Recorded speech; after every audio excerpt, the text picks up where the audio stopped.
na siya po pinapalaban sa labanan at siya po ay tinamaan sa paa. At dahil tinamaan sa paa, awa ng Diyos, nakauwi, pabalik, hindi namatay o napatay doon sa labanan. Pero nung dinala po doon po sa orthopedic, ang sabi po ng doktor, kailangan putulin ang kaliwang paa. So nung malaman ko na sundalo na puputulin ang kanyang kaliwang paa, pinanghinaan ng buhok, nasiraan ng buhok, at meron po mga missionary na dumadalaw, hindi nakikinig.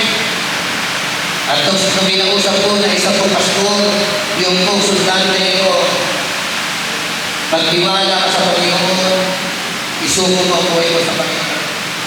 Ano sabi po ng sundalo na nabarin? Pastor, nasasabi mo lang yan dahil hindi ikaw ang mapuputulan ng paa. Kung ikaw kaya ang lumagay sa katayuan ko, kaya mo kaya magtiwala? So, hindi na kainig ang pastor. Kinabukasan, ipinasya ng sundalo ng nurse doon po sa playground o sa lugar na yun. Habang namamasyal, tinutulak-tulak po ng nurse. Napansin po ng sundalo na meron po sa isang sulok may mga masasaya, nagkakatuwaan. Mga nakakaramdam na tinatawag na kakaibang kagalakan. Sabi niya doon sa nurse, pwede magdali mo kung nakakaingay na masaya sila. Nilapit po ng nurse doon sa grupo na yun. Ano ginagawa ng grupo? Nag-cell group. Hello. Nagba-Bible study. So, nakita niya may mga Bible. At alam nyo, ang umagaw ng kanyang pansin, doon po sa nagsisentro na yun, yung nagtuturo mismo. Tinignan niya yung nagtuturo, dati sundalo na nakakilala sa Panginoon. Nung tingnan niya, putol ang paa.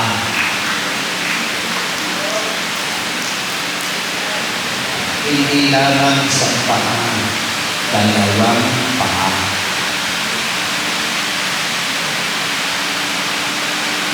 At dahil ito, nabuksan ang kanyang damdamin. Kung hindi pala ako maging masaya, kahit maputulan ako ng paa. Kaya inalam niya ang sikreto ng dating sundalo na ngayon ay Kristiyano, nangangaral ng salita ng Diyos. Ang sikreto pala, having a healthy relationship with our God.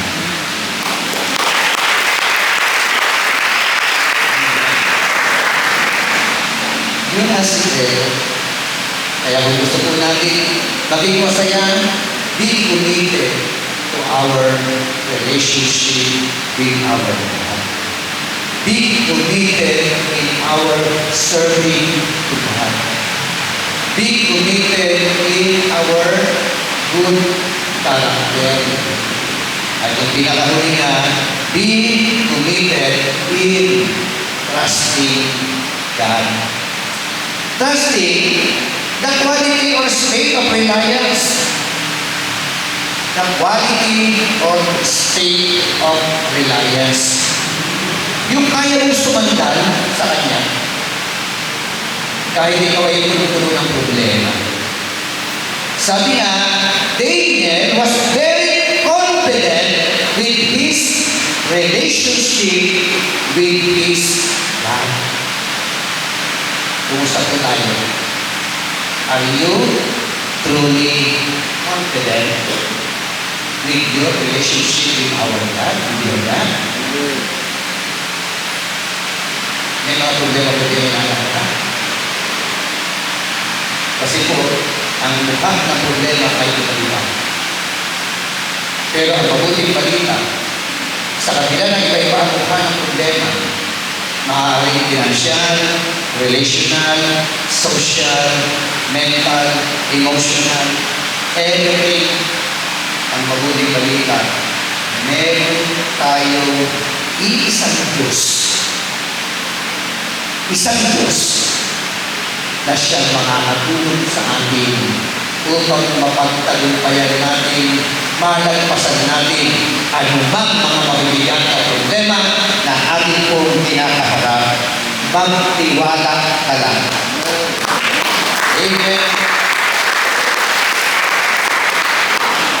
Ano sabi mo ng verse 16? The king spoke and said to Daniel, Daniel, your God, whom you serve continually, will himself deliver you. Tignan mo, no? Yung hari ang deliver nyo sa salita.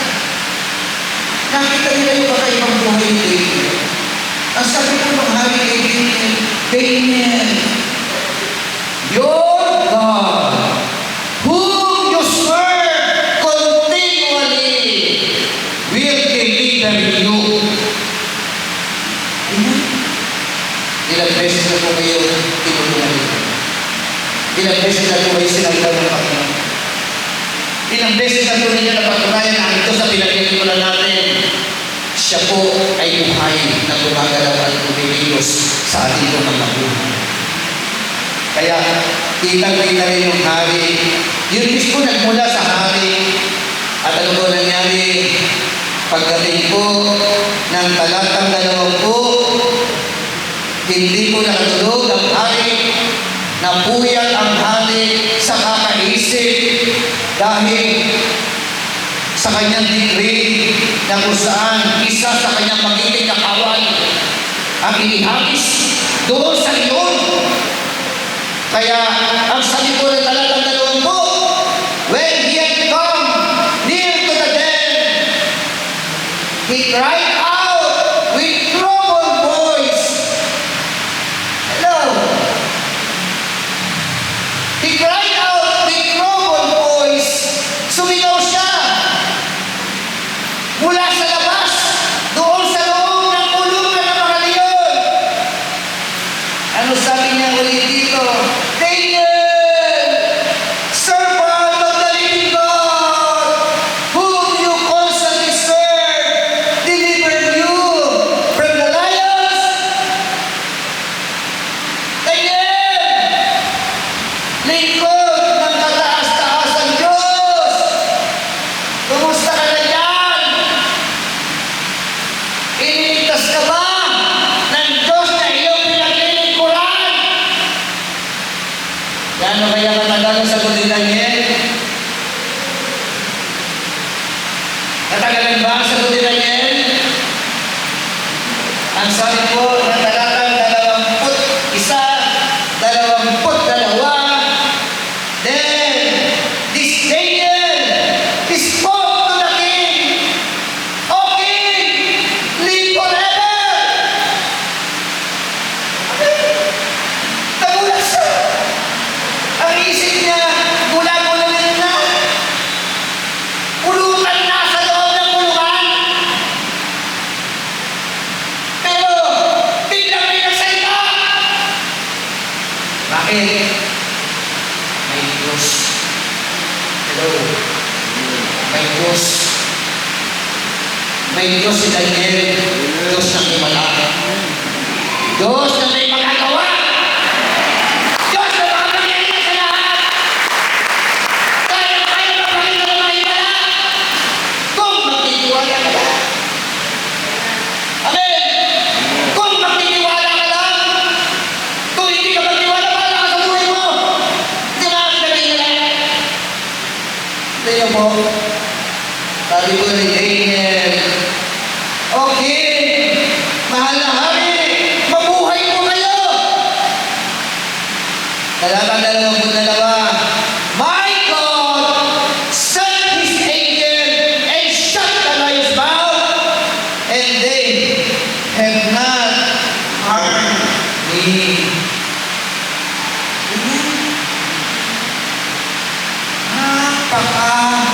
dakilang himala.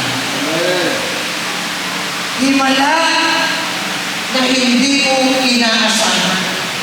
Hindi rin inaasahan ni Daniel na kaya palang patikumin ang mga mababangis na bunganga ng mga leyon. Amen? So, ang sabi po ng kanyang mga salita, ang aking Diyos nagpadala ng anghel. At ang ginawa ng anghel, tinikom ang mga bibig ng mga leyon. Hindi ako nasaktan o sinaktan. Amen? So what happens to the abuser? Ano nangyari sa mga nag-iisip ng masama sa mga lingkod ng Diyos? Lingkod nag-iisip, nagpaplano ng masama sa mga lingkod ng Diyos. Are you with me? So, ang mga lingkod ng Panginoon, minamahal. Ang mga lingkod ng Diyos, sinusuportahan, tinutulungan, hindi pinagtutulungan. Amen? Ang mga lingkod ng Diyos ay sinusuportahan sa kanilang mga pangangailangan. Amen? Galatians chapter 6, verse 6. Ang sabi ko roon, ang mga nagtuturo na salita ng Diyos ay dapat pahaginan ng alin ng mga sama ng loob, ng mga hinanakit ba? Hindi. Ang dapat na ibahagi sa mga lingkod ng Panginoon, ang alin? Mga bagay na tinatamasa ng kanyang mga tinuturuan. Amen? Happy birthday advance. Pastor Dong, di ba July ka? July 20. Alam ko kami. Mag-birthday ang inyong ang maguglan. Pasayahin ko ninyo ang lingkod ng Diyos. Amen? Pag pinapasaya ninyo ang lingkod ng Diyos, yung Diyos na kanyang pinaglilingkuran, magiging masaya sa inyo. Pag napasaya ninyo ang Diyos na pinaglilingkuran ni Pastor Dong, 100%. Bubuksan niya ang bulungawan ng kalangitan. Para ibuhos sa iyo ang pagpapala. Itinama sa iyo pamilya. Malaki ang loob ko talaga magsalita ng ganitong klaseng pangangaral patungkol sa pagsuporta sa mga pastor. Pag nangangaral ako sa ibang simbahan. Pero kapag sa sarili mo simbahan, di ba? Sa simbahan na pinagpapastoran mo, parang medyo nanginginig ka pa eh. Di mo ba? Baka isipin nila, nagpaparinig na naman si Bisha. Hello? Pero yun nga, mahalin ang lingkod ng Diyos. Kita niyo po, nangyari na hindi nagmamahal. What happened to them? Verse 24. Then the king ordered to arrest the men who had maliciously accused David. Very deeply, no? Ang sabi ko diyan, may order ang hari to arrest the men who had maliciously accused David. He had thrown them into the lion's den along with their wives and their children. Kita niyo kamay pa? Pati anak? Pati asawa? Amen? Kaya, that's not the anointed man of God. Women of God. Amen? So, nung ihagis sila sa pulungan ng mga leon, the lions leaped on them and tore them apart before they even